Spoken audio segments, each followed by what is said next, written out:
Welcome to the GolfBarons podcast, Tenuous Links, a golf pun we're not only incredibly proud of, but one we're also sure to emulate.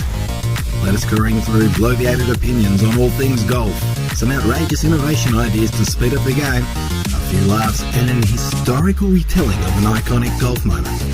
Time to add some swagger to your swing. Hello Barons, today's Tenuous Links Golf Podcast is brought to you by the brand new Mizuno JPX 921 Iron Series. The new family comprises JPX 921 Forged, integrating the power of chromoly into the full body forged iron for the very first time. The JPX 921 Tour, JPX 921 Hot Metal and Hot Metal Pro, with each model engineered to help enhance performance for particular swing types. The Forged offers the fastest ball speeds Mizuno has ever produced from a fully forged iron, and we mean genuinely fully forged, while the JPX 921 Tour blends precision with enhanced stability from off-center strikes. Despite the slight differences in appearance with these models, all members of the JPX 921 family of irons are unmistakably Mizuno in both profile and sensation through impact. Be sure to check out the whole range of the new JPX 921 irons online. Now, moving on to today's show, we have three of the four Barons teams in. Davman's got the night off, but we've got Kipper and Filbert. Hello, lads. Afternoon, evening, and good night. Well, okay, that wraps it up. How are we, boys? Going well, going well. Shall we kick things off with our usual topics, boys? Get it off your chest. What's upsetting you? Phil, I love when you open up with this because you got the most vigour. Yeah. It's real, yeah, actually. I would have expected to do with it. It is real because this one hurts. And I want everyone to listen up. But love hurts, Phil. So we're listening. US PGA was a great event without the crowds, irrelevant. Going in, there are four relatively young men, me included, who decided that we were going to have a Calcutta. We all chose the draft order, or the draft order was selected. After 2 rounds, when 8 of the top 10 were my players, and I was offered the opportunity to trade one of my players, Adrian Dodoro style from Essendon, one of my players for one of a fellow competitors. And I said, no, because if I trade him, that guy's going to end up winning, of which he came back and said, well, yeah, it's probably right. I knocked it back. I knocked back a Morikawa. Oh, no. For a Shafuffle. Oh, Shafuffles. Are you, Phil, it's interesting that you're even cynical with your Calcutta. I was reminded. Well, I am, but I was reminded, and I won't say constantly, he was very good about it after Morikawa won, but he said, are you regretting the trade? And I did offer to trade him late on Sunday afternoon or on Monday morning our time. Let me guess, at the top of the 17th. Yeah, after he hit it to 7 feet on 16, I said, I'm very open to giving up Shuffleoffly now. I've been burnt by Calcutta, not just by Calcutta and the food they produce. Anyway, that's my hate. I love it. Oh, Deezer, lift the standard, mate. That was ordinary from Phil. What have you got? I feel your pain though, Phil. It's losing a bet when you've had it in your grasp is very annoying. Now, look, I got to be honest. The thing I hate, and I've got to get over it because it's probably not going to happen much more. I hate when Tiger's not in contention in a major. It almost makes me turn the TV off. And I know it's childish, immature, all those things, but I just love seeing the great man in form and contending. It just gives something to it. And as I said, it might never happen again, so I've got to let it go. But I just hate it. I hate when he's not there. You need Tiger there just so that he can take a bit of the prime time action instead of one Dion Kipping. It's just something about the greatest player, waltzing around in contention in a major. Like I think people forget before he won Augusta, like the two lead up majors at the PGA and the Open, like he was right there, and they were still bagging him like he wasn't back. Like he was back, and I just hope that we see him again. I think we will, but I was just disappointed he wasn't there. Very good, very good. Mine this week, well, something's been bugging me for quite a while now, and I don't want to call it a hate because I've tried really hard within myself to get over this. It's upset me. It's very, very, very upsetting. And you know me, guys. I like to embrace our differences, and I'm often saying we need more characters in the game of golf, and when we do get one, we need to celebrate them. But I cannot stand DeChambeau's putting style. I cannot stand it. I don't. The only thing you can't stand about him. Oh, but I'm just from a visual point of view, I can't stand that arm anchoring. I despise it. I really dislike it. There's just something about it that, you see a lot of the guys who were using belly putters revert to it now, and it's such an ugly look. He looks like Herman Munster trying to keep his dinner down. Like the whole thing makes me want to vomit.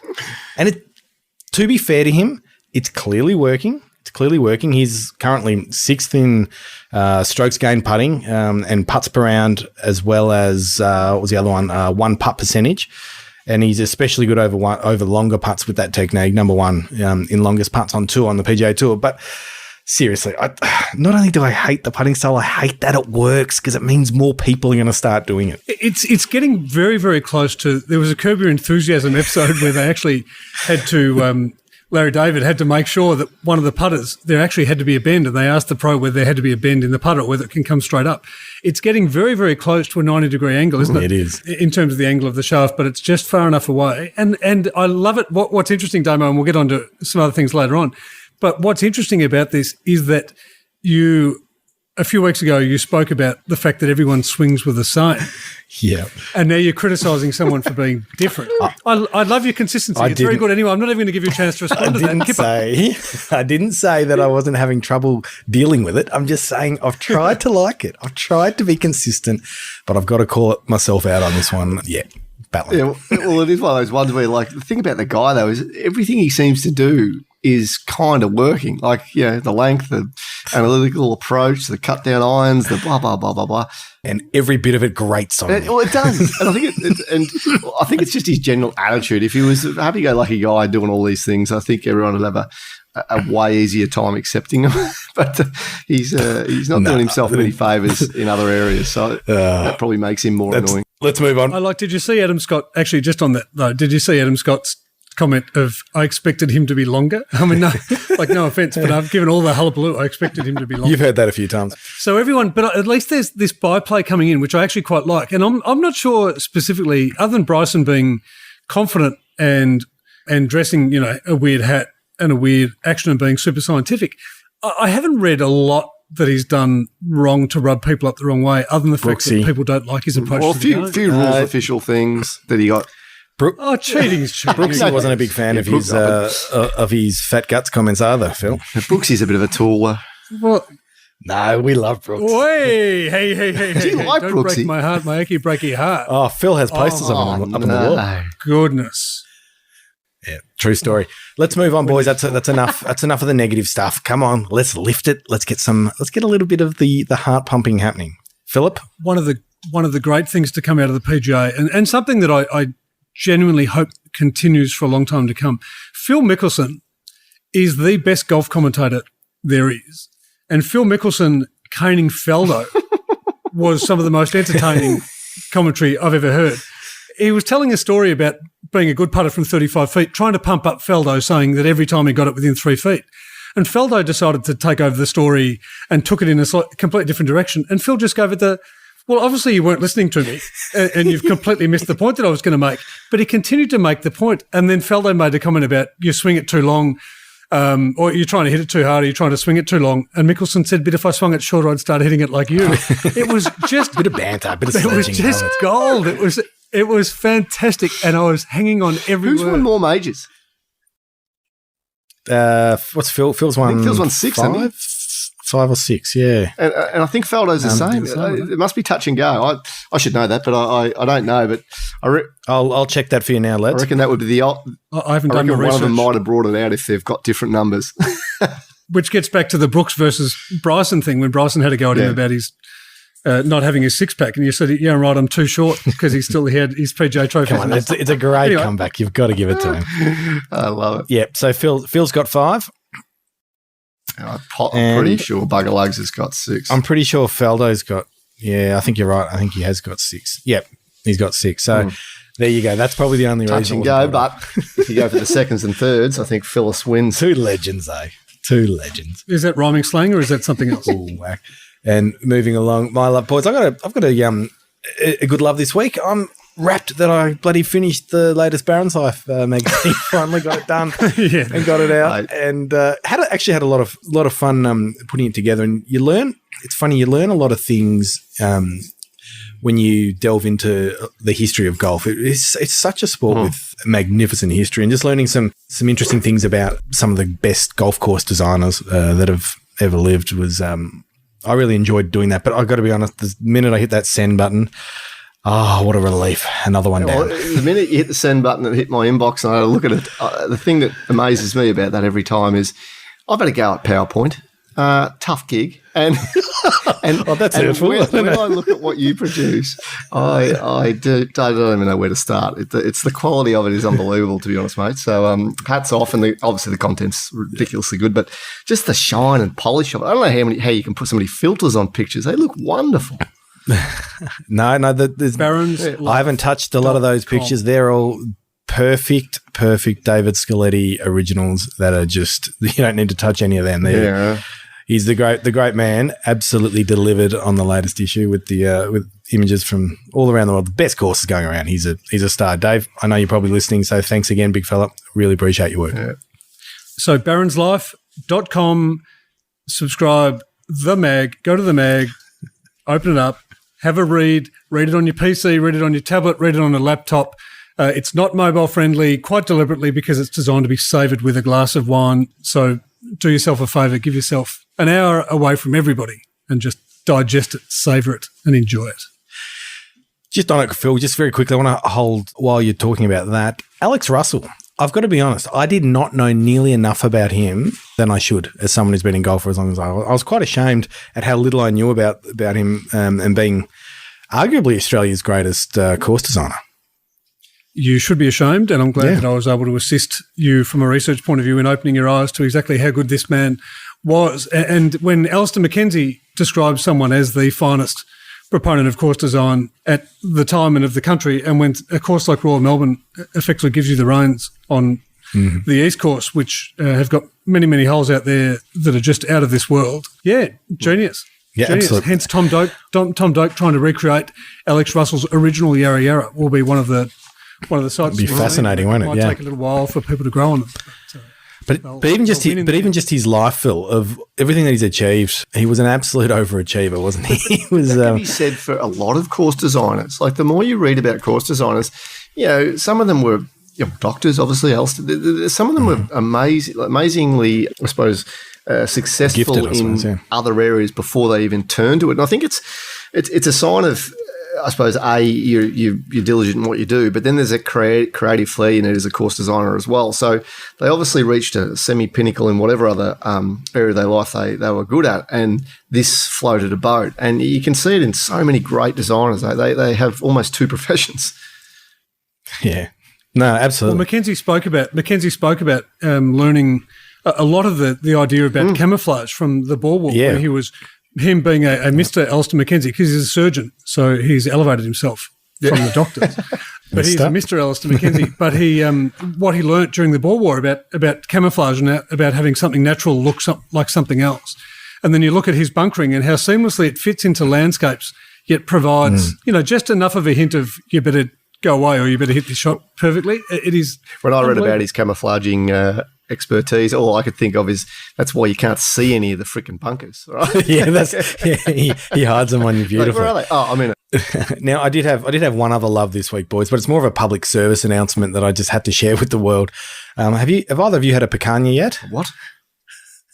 It's Brazilian. It's basically a Brazilian. Not a Brazilian. It's a Brazilian cut of beef. A rump cap is probably what you know it as. No.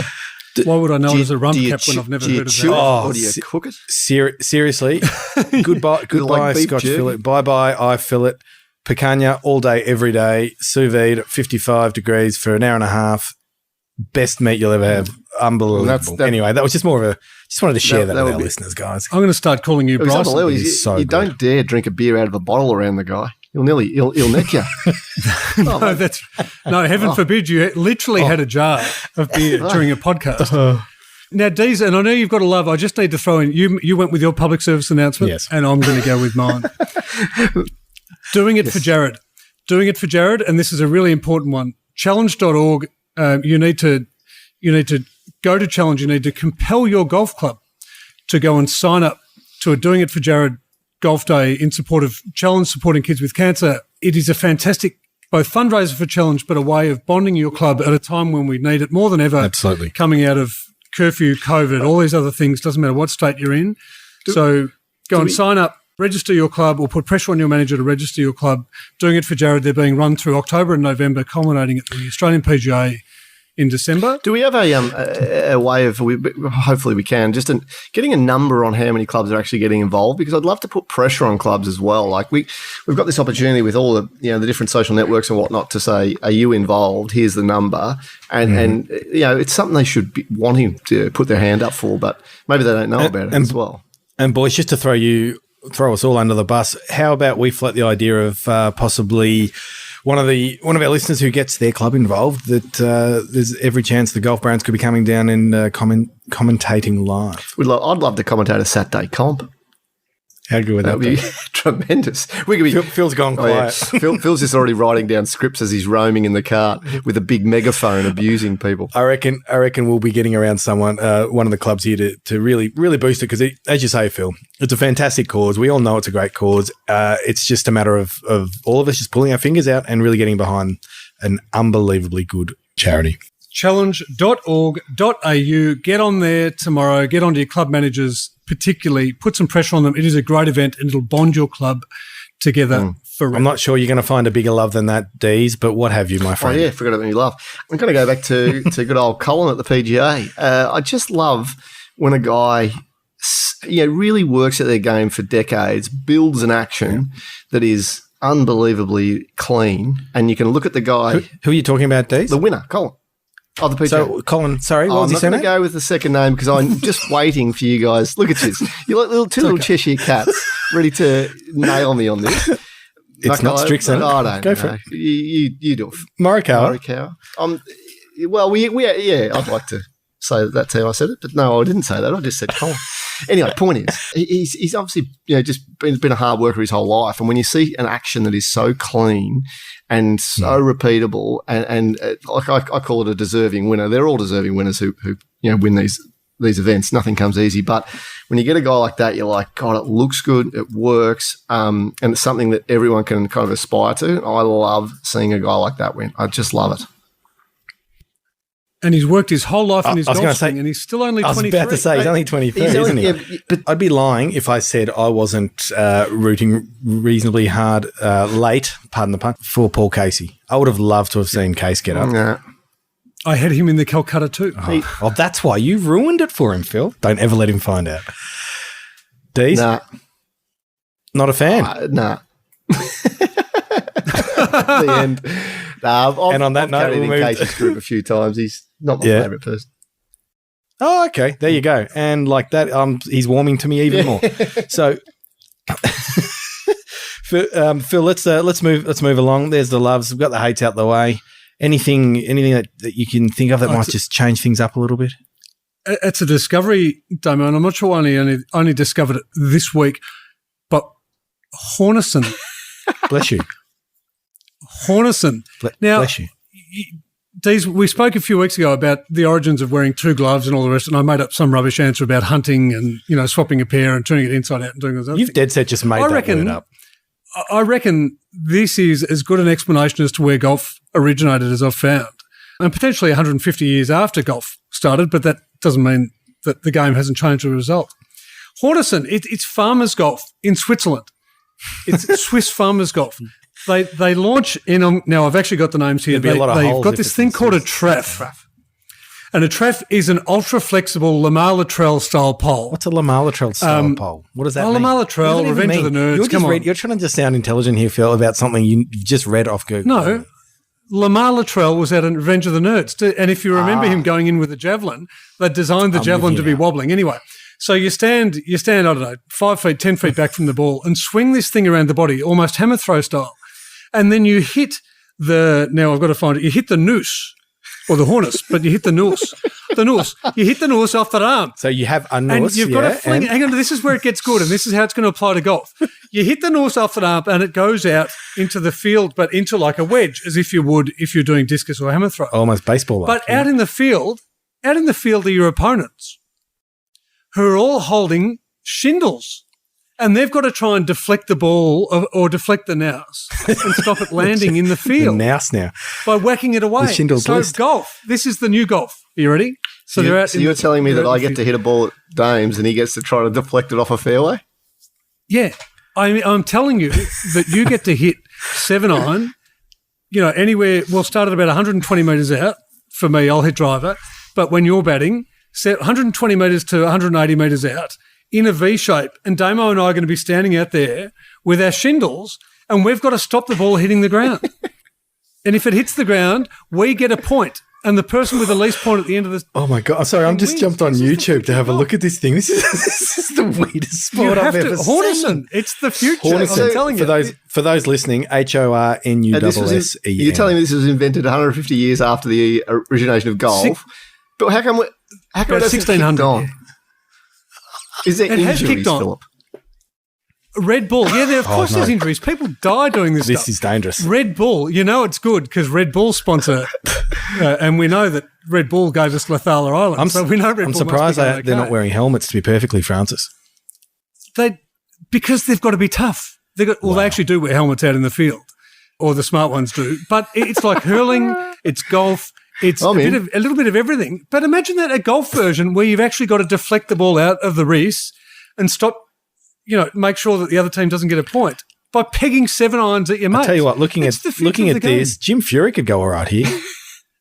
It's the big one. It's actually Bubba Watson. There's a little bit of, imagine Bryson doing a Hornison. Anyway, so I reckon Hornison, Swiss Farmers Golf, Hornison, check it out because it's important to expand your mind. And there's no question that this is a relative of the game. The intelligent people moved to Scotland, the other state in Switzerland, they developed their game of Hornison, and away you go. But it was a semi-history lesson. I feel, Phil, here that there's going to be a challenge for us in this. Yes, there is. You can't unsee it. I've seen Hornison. I can't unsee Hornison. It's giving me the Hornison. I'm reasonably Hornison right now. Curiosity, because I haven't got the screen up. How big's the Red Bull? The Red Bull. Sorry, I just said the Red Bull sponsored. So the noose, the nous. It's called the noose, the nous, and the niece. Is a little thing that sits on the top of a ramp. So the idea is you get this big wind up like you are with a hammer throw, and you fling the traff. It accelerates really quickly, and they reckon the nous, the nous moves at up to 300 kilometres an hour. So it's going to go through a head if it hits you. It's just the future. It's awesome. I love it. Hornison, I'm getting onto it. It's the best game you'll play once. I just saw Dames's face go from excited to a little bit worried. No, we're in. We're doing it with driver. Phil, I've got at the risk of giving Kipper a big head, I've got a game changer this week. Here we go. This will be a setup. And it's actually Kipper's 15 shots you need to play great golf. It bloody works. And I'm angry. Just to set the scene, was playing, or just before we were put in jail, I played a couple of 2 days in a row. I actually played 2 9-holes. So a whole round of golf over 2 days with a couple of different people, one with the little fella, my son, and then with a couple of mates. Anyway, I found myself, as I usually do, right side of the fairway, or actually not in the fairway, in between the two fairways, under trees, a little gap that when I was younger, I'd go, I'll have a crack at that and try and get it just through that little gap. But I've grown older and a lot wiser, and these days I just chip it out into the fairway and then take a long shot in. But no, because Kipper has taught me how to hit a draw, Phil, how to play a recovery shot, and how to get that draw going, which is anti everything I've ever done.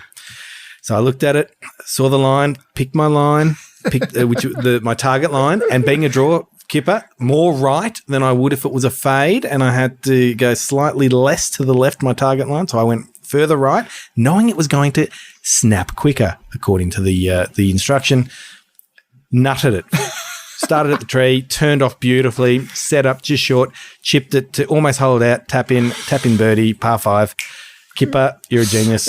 We need to listen to you a little bit more. You know what I love about that story the most is that if you ask every single person basically the best golf shot they've ever hit, it's very rarely ever from the centre of a fairway. It's always, I was in the shit on the right and I did X, Y, Z and I did this and I come out and I flush one to about 4 feet. That's when you hit your greatest shots because you've got real target orientation and you have to get it right. So I love it. Well, it was at that point, and this is genuine. that quote from Arnold Palmer was stuck. Like when I saw the ball take off and then peel off at the perfect time, it's just that quote from Arnold Palmer. What was it? What other people may find in poetry, I find in the flight of a good drive. Well, I felt that with that shot. The flight of it was just, it was just something very, what's the word I'm looking for, Phil? Very no, I've lost it. But spiritual. Yeah, well, very much so. Yes, it was the numinous of it. It's funny because that was quite I special. reckon people will have a shot like that will stay with them for the rest of their lives. Like there'll be one shot that you genuinely will remember. Most do anyway for forever. Just a ripper that you probably shouldn't have pulled off, and you did. And having Arnie come to mind was good because we're both, just in case you weren't aware, we both born on the same day, 10th of September, there, D's, and we have 7 majors between us. So it's obviously something about the day. A bit of numerology for you guys. Anyway. And neither of you know what's in an Arnold Palmer? Yeah, I've always known. Go on, Phil, what is it? Iced tea and lemonade. What is it? Well, then why? Okay, what is this? Some Dorothy Dixon? Is this like listening to the Parliamentary Inquiry today, where you asked me? Why would you do that? And then gave me the answer. You're going to do any It work? reminds me of an interview when I went for, and I am digressing a little bit. When I remember going for a role as a sales rep with Spalding many years ago, and was in the interview and was really very, very keen on this job. And a great man bailed me out because at the time we didn't have the internet to do a lot of research, and so one of the questions was, "What are the components of a 3-piece ball?" And I was about to give an answer that I thought was right, but I'd never actually thought about a ball construction or otherwise at the ripe old age of not very old. And as I'm about to give the wrong answer, one of my fellow interviewers gives it well, of course he knows that. It's this, this and this.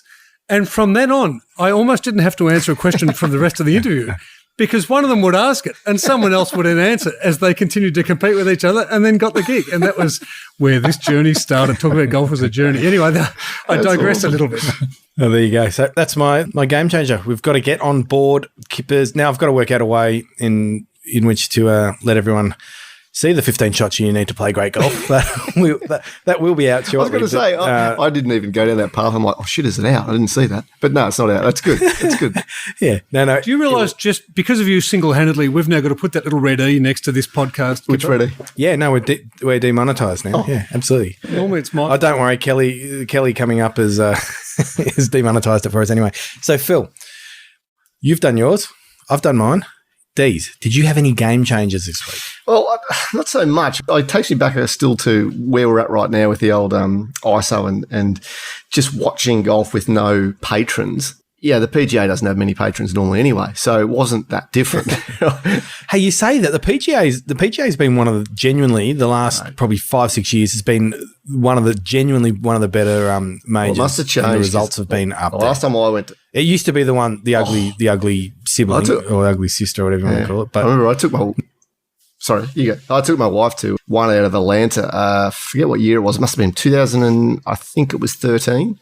And it was actually 2013, I think, and just brutal. There was no one there. And I just remember thinking, coming off the other ones, which is, so I suppose amped up.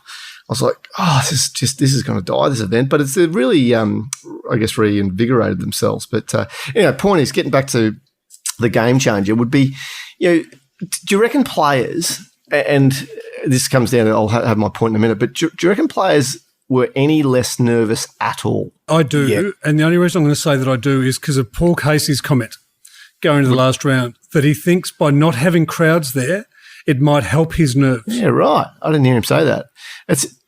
That was when I knew my Calcutta bit was screwed, by the way. That surprises me because, I just think that guys at that level I wouldn't have thought are that engaged about what's around them. You've got to hit a shot and everything's on the line, so the nerves will be there anyway. I'm not sure it would have been that much more heightened by a gallery. The only thing that I found ever got heightened was pressure, because when people could hear you or you started to stuff up, there was that amplification of pressure. And then when you were doing well, I don't think that a roaring crowd like a basketball or anything necessarily helped you. You had to actually calm yourself down from it. The current AFL season's probably not a bad one to look at. When they haven't been playing with crowds, the standard's been really, really poor. It's been terrible. And then as soon as they've started to introduce some crowds, we've started to see some decent games.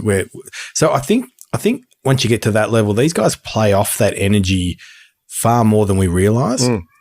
Yeah, well, they may do. Like, it's a really interesting one because you've seen with the AFL too, when they've had the canned, what do you call it, cheering or whatever, and they've played that through the speakers in the stadium. The feedback on that was that the players really liked it because when still air was there, it was quite confronting.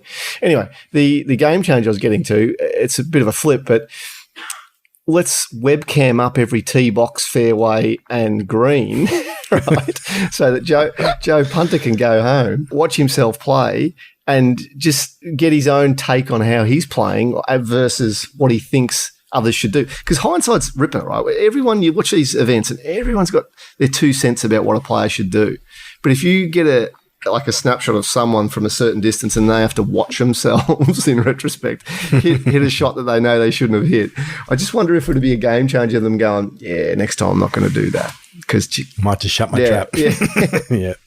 But even if it was, but Deez, to your point, and something that might be simple, and this is something for Jason Howarth at Top Tracer to keep in mind, is that what about for a Saturday comp or a medal on 4 clubs, every state, let's talk about Australia, every state, every month, there are 4 tees, critical tee shots, that they actually have Top Tracer on, that at the end of your round, you can go and log in and get your Top Tracer drive from that hole. Well, whereby you do get a sense of tour and you actually get to go back home having got over the fact that, you didn't go overly well or maybe that you've had a win, and to actually replay the drive with Top Tracer. Because I know when I was lucky enough to play the old course at St Andrews, ding, and I know that, yeah, and 17th hole. So the only fairway that I was desperate to hit, the only house that I was desperate to hit was off 18. The only fairway I was desperate to hit was 17.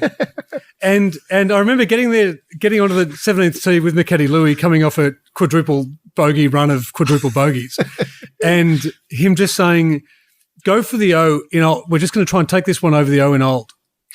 all he said with the drive, and being able to stand up, my ball went over the O in old. So for anyone who's played off it, we were playing off a further back tee. So yes, I know you all could have gone over the O in course because you're awesome, but I went over the O in old. And I would have loved to have had Top Tracer behind that, tracing the ball flight as it went over. The 130 at the speed that would have taken off, Phil. You could have just got someone with a ribbon just to run behind it. But it's funny, isn't it, Deez? Yeah, it's funny making fun of me. No doubt that's going to happen. 100% it will, because the golf courses have to, evolve with the times. They have to get a little bit more updated with what's going to keep a person's interest, and ball flight and spin rate and distance and close proximity to the hole, and all that shit's definitely going to happen, 100%. And furthermore to that point of, I suppose, the game changer I was reiterating, which was get a person watching their own game, is because when I take a client out and do some filming of their game, for the majority of them, it's the first time they've ever seen themselves hit a golf ball on the course.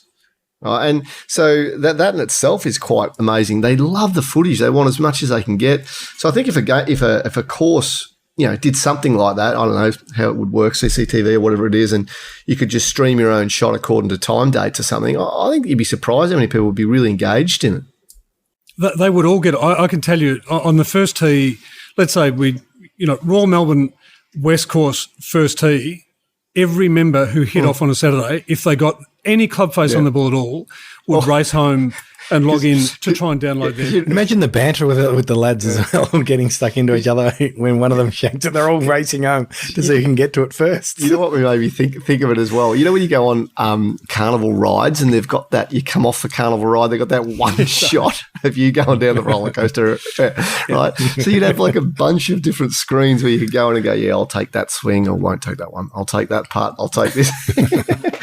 Spend an extra $400 at the end of the round. Oh, I love it. I love it. Now, boys, during the week, we got an email.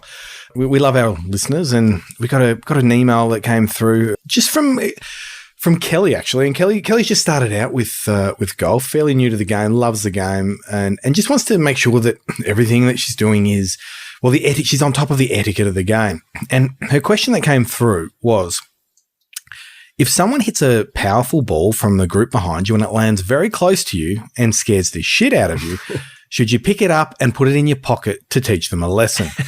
Now, yes, it's a really interesting question, and it's one that we've all encountered out on the course. Thanks, so thank you, Kelly. But now, while my gut reaction is to agree wholeheartedly with the suggestion from Kelly, I fear the pocket pinching of balls could be, well, over time, that's going to get abused. People are going to find an extra excuse. Oh, that's close enough. Or that's going. So here's my solution to this, because I think it's actually a really good suggestion from Kelly. I think, and this will be fair for both parties, I think that we're allowed an extra club in our bag, and it's called the SDS. It's the social distance stick. And the idea of this would be that if a ball lands or finishes within reach of the SDS, which has been 1.5, but I think we need to extend that to 2 meters, because if a ball's within 2 meters, that would be pretty annoying. So if the ball lands or finishes within the reach of the SDS, which is that 2 meter range, the ball is now yours under the rules of golf, Rule 84B, subsection C, Clause 2, which is otherwise known as don't hit up on me, you dickhead. So thank you, Kelly. That's a solution I think we can all embrace, boys, and I think it's a real game changer. You know where I thought you were heading with that, which I just started to giggle at already. I thought the SDS club was the club used when you did have that ball finish within social distancing area. You could turn around, set up, and hit it as far as you wanted at any direction. Well, you actually can, though, because it's now your ball. Except for the fact that Kelly might have an air swing. Now, I was actually privy to the same email because it from support at, swagger at golfbarons.com. But so there's just a couple of other quick ones. And I'm just going to run these past you. If you think the players in front of you are dawdling, should you tell them to hurry up? And conversely, if someone is behind you and almost in your game, can you tell them to back off? Or do you just cruise through without it letting upset you? You've got 5 seconds. I'm sensing a very similar issues here for Kelly. Yeah. Okay, we'll move on. Should we ever use your mobile phone on a golf course? Or should a golf be a phone-free zone? Only for photos, in my opinion. Yeah, I think it's one of those things that I know everyone's on the GPSs or whatnot, but just put it down for a couple of hours. Yeah. Enjoy where you are. Like you're there to get away from. Put in CCTV cameras and then that takes your photo for you. But you need to get photos though. You need to get photos of great golf. I really believe that. Those memories are awesome. I look back on plenty of them and love the fact that I did pull it out, that I whipped it out, boys, and took a couple of photos. So Pine Valley, if you are seen doing business on the golf course on your mobile phone, you are effectively either suspended or kicked out straight away at Pine Valley. Like it. Because they've just said, no, this is golf time. If you can't spare the time just to come and play golf, then leave us alone. Okay, a couple others. If you're waiting and watching the group in front to tee off at a hole, is it wrong to commend them? If you say good shot, is that considered bad etiquette? Because, as Kelly says, they always scowl at us. Well, Kelly's right, because I've done this a lot where I've gone, oh, great shot. It's like they get nervous that someone else is watching them, or how dare you comment on my swing? I'm like, I've just given you a compliment, you wanker. This is what Kelly's spot on. What it shits me to tears. The general attitude. Honestly, this is what our show, the magazine, and the Golf Baron show on on Fox Sports is all about. Right? It's just making people understand that this is a lovely game for everyone, not a hoity-toity, nose up, don't talk to me. It just angers me no end. And that's how come we started this thing all together, because we all had the same morals and values around that kind of talk more. Absolutely, right? So if someone scowled at me walking off a tee when I'd said good shot to them, right, I reckon I'd just open up, right? Because I just couldn't help it, because how dare they? More the point, if you've hit a crap shot off the tee, the last thing... Like, I want the group behind who's seen it to have a laugh with us. I don't want them to be sitting there looking to the side as if someone's died. Yeah. I mean, people Philly. And the only reason a person would scowl after you've said nice shot is probably because they're having a mare and they've just hit one down the middle and they think that you know that they've had a mare. Yeah, exactly. And you just got nice good shot on the rest that of your round's been shit. Right? So there is one more critical question that was asked, and I won't necessarily say it was from Kelly, but let's just say it was someone close to Kelly. Should you wear the worst jumper in the world on a golf course? No. For example, would you wear a jumper on a golf course as a golf baron that said golf on the front? Oh, God, I'm not a big fan of. As an example, not a big fan of wearing jumpers on a golf course. I'll open up on this one again. Golf fashion's horrendous. So it can't be any worse. Well, actually, not anymore. It's not. Okay, I'll answer this. When you finish golf and you go to a bar, can you run to the car quick enough to change your top or pants? Hey, in my Under Armour gear, I cannot take more of a relaxed walk to the bar knowing that I'm going to be the sharpest bloke in there. What else have you got? You just look like a typical American walking into a bar. That's your problem. I tell you what Kipper now doesn't have. he now doesn't have a clothing sponsor. Yeah. You're not too good at this commercial thing, are you, Kipper? It's golf clothes have to change with the times, and that's why the ping outfits I wear, I do. But this is why the ping outfits I wear, further to that point, Philip, I'll answer that and rebut it, right? Ting. They are tight knitted, right? And I love tight fitting, show the rig. I love them, right? And that's the only reason I'd wear them. All 42 kilos of it, yeah. But what Kelly's talking about isn't great ping gear, nor armour runner gear. Well, it wasn't exactly Kelly talking about it. Let's just say that someone's put Kelly in it, because Kelly may or may not have a jumper that says golf on the front. When we talk about golf gear, we don't talk about cracking companies. You talk about the half-assed measures people take to throw on a polo and some horrendous pleated pants. It's not on. It's not on. I'm quite passionate about this, by the way, boys. I just hate bad fashion on a golf Really? course. Not passionate enough to ever iron a shirt for us. I But know. anyway, I get we'll new move on. shirts each time. Disposables. Now, boys, I've got an apology I need to make. I've got an apology about. So for several weeks now, Phil, I've been talking about how I'm a little bit over the lack of individual swings on the PGA Tour. How all swings seem to be fairly robotic, and they're all taught the same things over and over again. Well, watching the PGA Championship, now I haven't watched a lot of golf this year, if I'm perfectly frank. Not that there's been a whole lot on, but I've not watched nearly as much golf in the last, probably 18 months to what I had for the previous decade. But watching the PGA Championship, there are some guys with genuinely, utterly unique looking swings and identifiable swings. Now, obviously, there's the Bryson. Not a fan of his swing, but his swing is very much his swing. Scotty Scheffler, I'm sure you saw him. He sort of slips out after he's like he gives it everything, and then he slips out behind him as he plays. And Cameron Champ, who's absolutely smokes those long, like really low bullets. I don't know how he gets the distance he does with the trajectory he hits it at. Deez will probably be able to fill us in a little bit more with that. But my apology is that the swings are not nearly as robotic as I had assumed.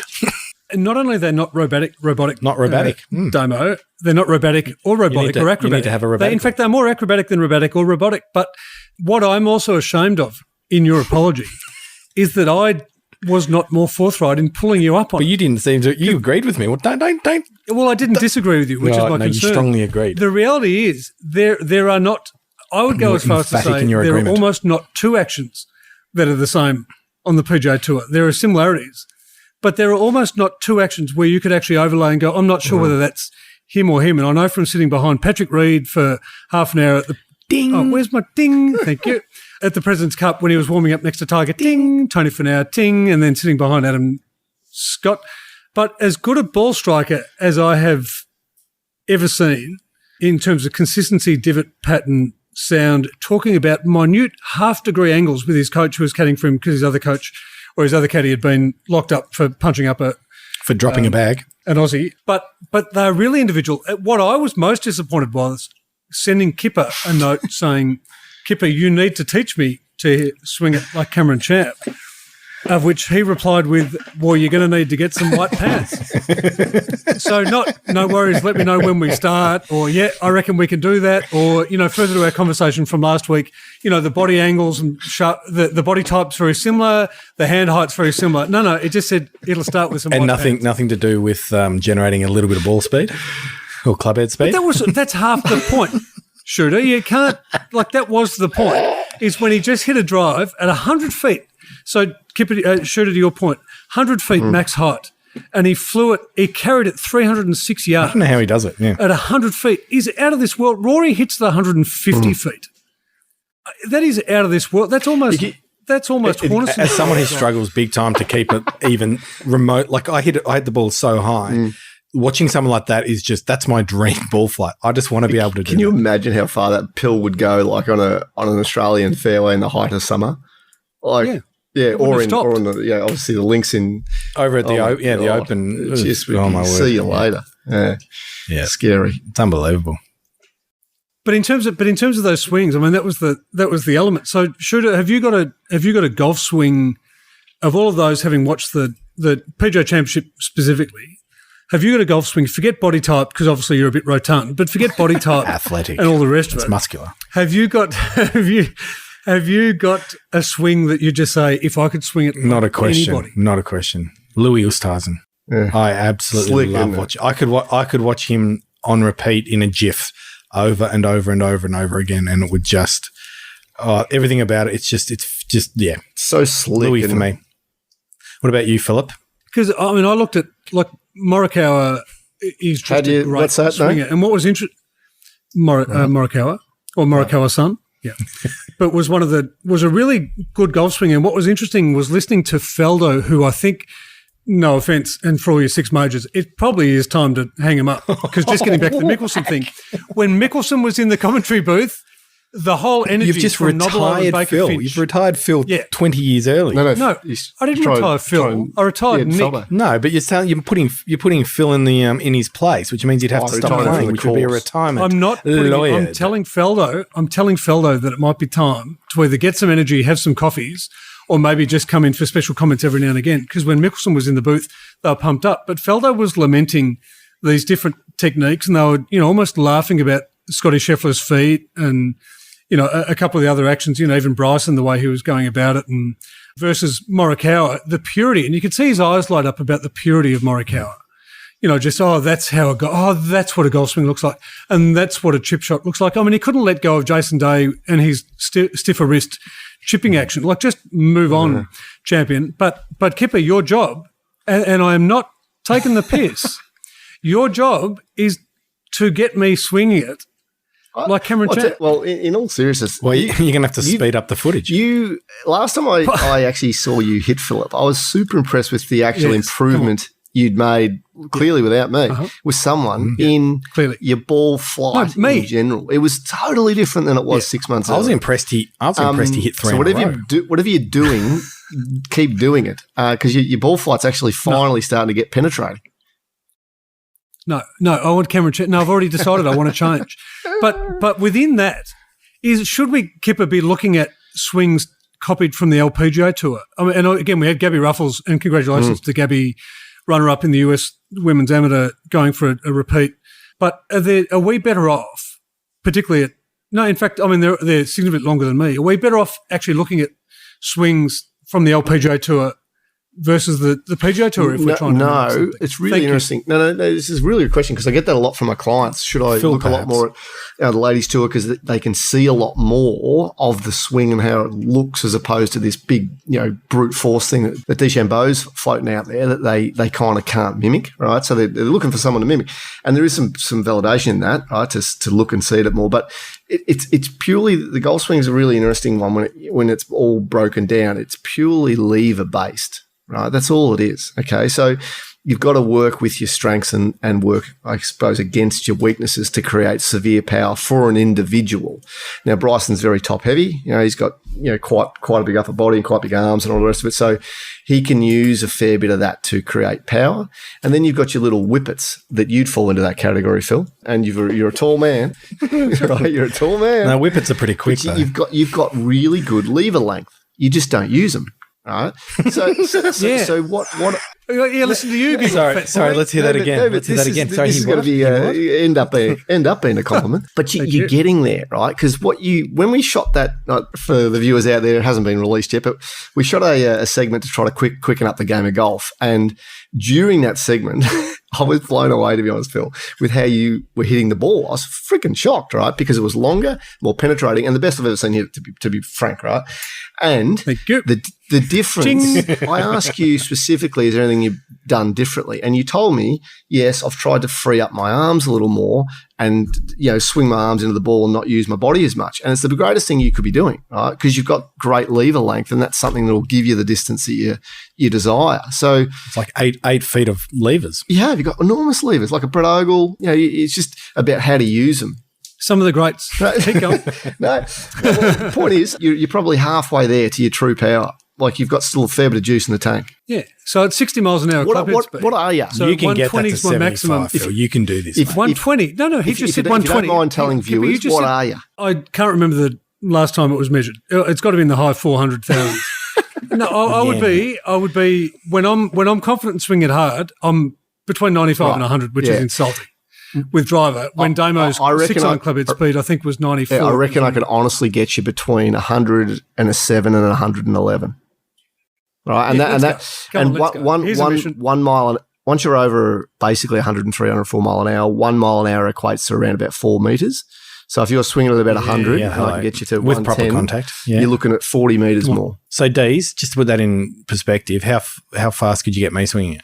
Yeah, you're an interesting one. What are you currently swinging at? Because you were nearly beating me. You were over 120 something? No, you're not settled. 140. No, it was 140. Oh, come on. It was 142 or 128. I reckon I saw you clock a one. No, at the ping thing, I think it was 116, like 117. Yeah, I was going to say 118. And that's getting up there, I can tell you. And that's with a stiff back. I can tell you that now, that's getting up there. But you've got, I'll throw you a punch, then a pick-me-up. You've got power that that just comes across the ball at such speed that it does nothing, right? So, no, but you've got the power, mate. You just got to fix your swing. And that was an interesting point. But just on that, when we played the media day ahead of the President's Cup at Royal Melbourne, composite, whilst carrying a gin and tonic, but on the first tee, they actually had TrackMan and they were running through everyone's numbers. And one of the guys we were playing with was 8 miles an hour quicker in club head speed than me, but I hit it 7 metres further than him because his impact angles, and there was just so much power lag. And there's I've said that to Damo. I said if when he looks at his 6-iron, he should be able to hit 6-iron 185 metres. But he hits these little knock-up. Only 168. Hit these little knock-up wedges when it makes the middle of the club face, let alone the and then I think that's also too a lot of the thing about gaining power. Obviously, people look at the one big number, which is club head speed. But when they look at centre strike and ball speed, and then obviously smash factor, they start to see some gaping holes, and that's got a lot to do with technique. But Philip, you've got about, I reckon, a good 7 to 10 mile an hour in the tank. Well, come on then, let's go. Boys, very quickly, Morikawa was an awesome win, but I want to talk about that drive on 16. Absolute, this is the pressure moment of the tournament. He absolutely stiffs it. The par 4 hits it to, I think it was about 12 feet. That might be even being a bit unfair to him. Was it 7? Was it that? Okay. It was such at the time I felt, it was a real shame that there was just no crowd there to cheer it, because that was that moment for that guy would have been absolutely deafening had there been a crowd there. So I almost feel like he was robbed of that moment. But as soon as he hit that to there, I was like, he doesn't lose from here. He cannot lose from here. Casey would have had to birdie the final 2 just to tie him. You couldn't see it happening because he was always going to get at least a birdie. Can you think of another? I mean, there's been plenty of them, but is there another shot like that you think of, at the death in a major where you go, that's the moment. That's the moment. Like you could just see it. I'll go first on this one, Philip. The first one that I think of every time is Corey Pavin. That 3 when he hits in the last there, I'll never, ever forget it, because it was just one of those shots where you're like, the pressure, he does that funky little, out to in, mimic swing that looks like he's going to carve it, 16. Outstanding Mustaka at the time. 16 fairways right. That's how it looks. And then he just shuts the shoulders off and has this big arch bowed back coming into the ball and rips a 3-wood to, I don't even know how many feet it was, as tight as though. But, in a major, that's, in my opinion, right up there with some of the greatest, or maybe even one of, if not the greatest shot of all time. And one that didn't go in for the win, but I mean, if we think about shots that consequently he didn't win the tournament, but pressure shots, your mate Angel that needed birdie on 18 at Augusta to get into the playoff with Adam Scott, and he hits it, with drizzling rain and everything else, he hits it to 4 feet. Yeah. Just extraordinary, their ability to turn it on at that moment. But what's interesting is golf being a game of inches, because Bryson DeChambeau on 16 was a foot away from being at least as close as Morikawa to the hole. Yet he, and he also got lucky. In many respects, he got lucky and unlucky with the bounce, but he was a foot away from being a tap-in eagle. And then the whole game plan changes. But there was a difference between coulda, shoulda, woulda, and did. And Morikawa did. And it was, everything about it was perfect. But what then impressed me about him was his tee shot on 17, exactly where you would want to go. And then when everyone else, and a lot of people were struggling to hit fairway on 18, even though it was a bit of a wide target, he then just flushes one down the middle of 18, and it's this combination of no fear, but it's not the age, it's the young age. But it's not irresponsible. So often when they talk about having no fear, they talk about risk taking, as opposed to not feeling, Kipper, to your point, not feeling the pressure of the moment. And we go back to the discussion we had last week about what separates the outliers, what separates the elite and the bits that you can't bottle. You can't train yourself to – you can give yourself the best opportunity, but there's something in his head that allowed him to execute at a time when others didn't. And the reality is if some others had have executed, not that it still stings me, the 96 Masters jacket is going on a different back. We don't talk about it, the whole conversation with Mickelson is very, very different come Saturday afternoon between he and Feldo during the PGA Championship, because Norman's got the green jacket, not Feldo, and who knows that sliding doors moment of what happens. Bit of chaos there, Phil. A bit of butterfly effect. Oh, there's a bit of butterfly effect. But although at one stage I was also regarded that Daniel Berger was gripping his putter more times than Norman did on the 10th green in the 96 Masters. Not that it's burnt me much. I love that watching it, my 10-year-old comes in and goes, yeah, well, Hammy just missed one. Who? Hammy. Hamburger. All right, you've got your dad's sense of humour. That's going to serve you well, pal. I love it. Speaking of swings there, Phil, Dees, you've seen a lot of the best swingers and a lot of the best golfers on tour hit for many years. What's the best swing that you've seen on tour that you look at and go, oh, that's the best swing that I'd love to have, or for whatever. I'll tell you what, I'm gonna name drop my ass off here, because this changed my opinion on the best swings. Prior to a sit down lunch with Phil at Phil's grill, Phil Mickelson's grill. Oh, the real Phil. Just hold there for a minute, Kipper. So what we're going to do, just for the interest of the viewers, here's one ding that's going to cover the next 35 names, okay? So, Damo, can you give us a ding?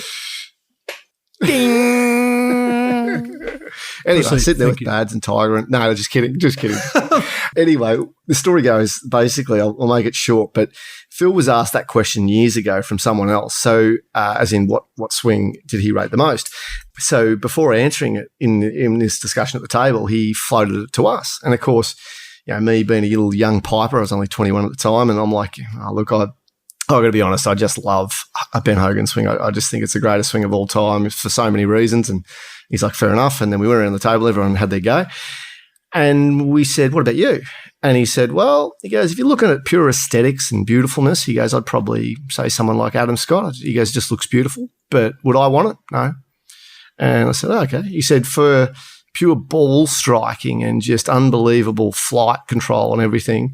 He said, and at the time I wasn't caddying for Allenby, but he said, Allenby in modern days is as good as I've seen striking. He goes, unbelievable.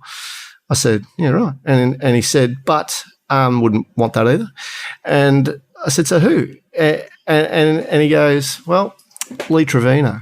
And I said, we all just sort of said, why? And he said, because Lee Trevino owned his swing. And he goes, and that's all golf's about. He goes, you've got to learn how to own your swing. The guy's that good that he ends up walking into the ball to hit a shot because he can't align straight. He goes, that's owning your swing. And the shallowing of the club and the bowing of the wrist was so anti those days. He said that's my greatest swing of all time. And from that point, it really was from that point. As I said, I was just young and totally ill-informed in so many ways of what a good swing was. I just thought aesthetics was where it was at, and on-planeness and all the crap you read about from uneducated books back in those days. And I started to look at the one thing that mattered, and that was impact and how to get there. So many years later, and you asked me the question now, what swing do I rate? It's Kenny Perry. And didn't think not many would, right? Well, that'd hurt him. But Kenny Perry flushes the ball like you would not believe. His ball flight is frighteningly accurate. Not the most powerful of powerful players that you've seen, but the accuracy is phenomenal and flight control is unreal.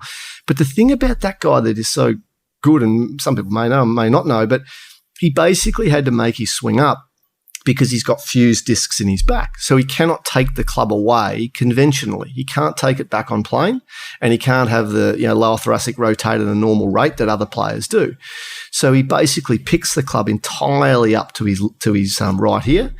And then if you watch footage, I'd take any of my students to look at this, but also the viewers, the listeners out there, I'd just tell you tonight, have a look at that guy's swing. Wait till he gets to basically 3/4 of the way of his golf swing, and then he turns. And if you try doing this swing, so he basically picks it up, gets to his right ear, then makes an incomplete 90-degree or 110-degree shift with his shoulders, big rotational move, drops it down on plane and rips it.